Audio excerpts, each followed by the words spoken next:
ప్రతి ఒక్కరూ సోలార్ను ఏర్పాటు చేసుకుని ఖర్చును ఆదా చేసుకోవచ్చు. ఎమ్మెల్యే శ్రీరామ్ రాజగోపాల్ తాతయ్య.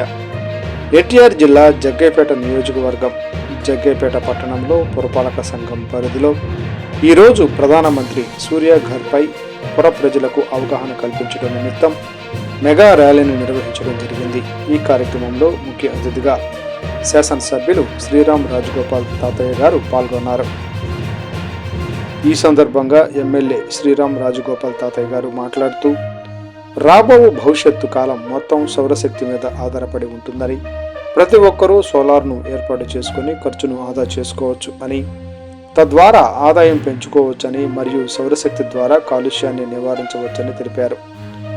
సచివాలయ సిబ్బంది సోలార్ సిస్టమ్ యొక్క ఉపయోగాలను పుర ప్రజలకు తెలియచేసి తద్వారా రిజిస్ట్రేషన్లను పెంచవలసిందిగా జగ్గయ్యపేట నియోజకవర్గంలో అత్యధిక రిజిస్ట్రేషన్ నమోదు చేయించవలసిన కృషి చేయవలసిందిగా తెలిపారు. రాబోయే రోజుల్లో బొగ్గు శాఖ అయితే అవన్నీ భవిష్యత్ ఆలోచన సైంటిస్ట్ చాలా మంది చెప్పి సోలార్ వల్ల ఉత్పత్తి, అదేవిధంగా భవిష్యత్తులో కూడా బ్యాటరీ బ్యాకప్లో మార్నింగ్ సోలార్ బ్యాటరీ కరెంట్ వరకుంటే మన నైట్ టైంలో కూడా బ్యాటరీ బ్యాకప్ తో ఉపయోగించేది కూడా టెక్నాలజీ ముందుకు పోతుంది. కాకపోతే కాస్ట్ ఎక్కువ చెప్పి కొద్దిగా వాడలేదు. భవిష్యత్తు పూర్తిగా సోలార్ మిషన్ తోనే మన ఇల్లు కూడా పూర్తిగా ఉచిత వాడుకుంటుంది. అందువల్ల ప్రతి ఒక్కరు అవగాహన ముందుగా ప్రభుత్వ అధికారులు కావచ్చు, సిఆర్పీ కావచ్చు, ప్రొఫెసర్ కావచ్చు, ప్రతి ఒక్కరు కూడా ప్రజలకి మోటివేట్ చేసి సోలార్ పెట్టుకోవడం వల్ల, సోలార్ క్యాంపెయిన్ చేసుకోవడం వల్ల ఇప్పుడు పొల్యూషన్ తగ్గించడం అవుతాం.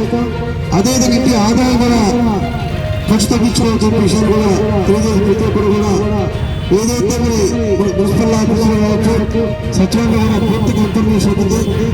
టీకేవీకి అయితే ఎంత ఇస్తారు, టీకేవీకి అయితే ఎంత సబ్సిడీ ఇస్తారు, రిమైనింగ్ మొత్తం కూడా బ్యాంకులో ఇస్తారు. కాబట్టి ప్రతి ఒక్కరు కూడా ప్రతి ఇంటి మీద సోలార్ ఏర్పాటు చేసుకోవాలని కోరుకుంటూ మరి ఇక్కడ వచ్చేసిన అందరికీ ప్రత్యేక మహిళా సోదరులకు చాలా ఓపికతో దీని కళ మొత్తం మహిళా సోదరులకు సచివాలయాలు సిఆర్పీలో పడుతున్నారు. అధికారులు మూడు తక్కువ మీద పడుతున్నారు. అందరూ ప్రత్యేక వాళ్ళతో కూడా ప్రత్యేక ధన్యవాదాలు తెలియజేస్తూ సెలవు.